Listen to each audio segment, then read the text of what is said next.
Hello everyone, and welcome to day number 46 of your daily Chafetz Chaim. Today we continue with the fourth chapter of the laws of Lashon Hara. The Chafetz Chaim writes in Halacha number 11, you should know another important point on this topic is that if someone is looking to make a partnership, whether it is an employer looking to hire or someone looking to get into a business partnership, or someone making a shidduch, marrying off a child, and they're looking into a prospect. In all of these cases and all like them, it is permissible to inquire about the individual,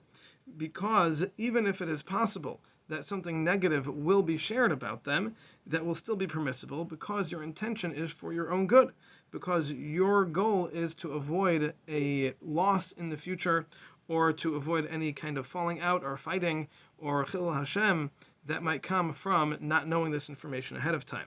However, the Chafetz Chaim says it is important that when you are asking the person about this individual, you should make it very clear why you are asking, and you should make it clear that your intention here is not to degrade the other person or to hear all sorts of negative things about them, but your goal is because you want to create this partnership, and in order to avoid any problems in the future, you want to find out about them ahead of time. And this way it will be clear that your intention is for the right reason.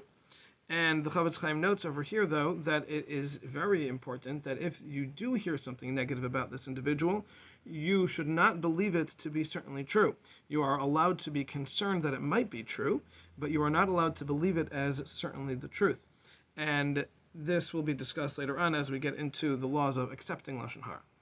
In addition, the Chafetz Chaim says there will be no problem with the person answering, and by you asking them to answer and potentially relay negative information, you would be in violation of the prohibition of lifnei iver le'sitin michshel, causing someone else to sin. That is not a problem over here, because even if this person does tell you something negative about that individual, there will not be any prohibition there, because his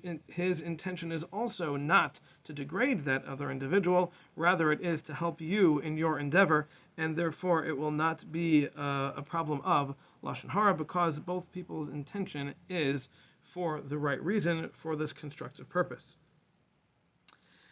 And the Chafetz Chaim continues to say that it is very important that when relaying such information, you are not allowed to exaggerate in any way, to say anything beyond what you know to be absolutely true. Anything other than that is absolutely forbidden, as will be explained more in the laws of Rechilos in the 9th chapter.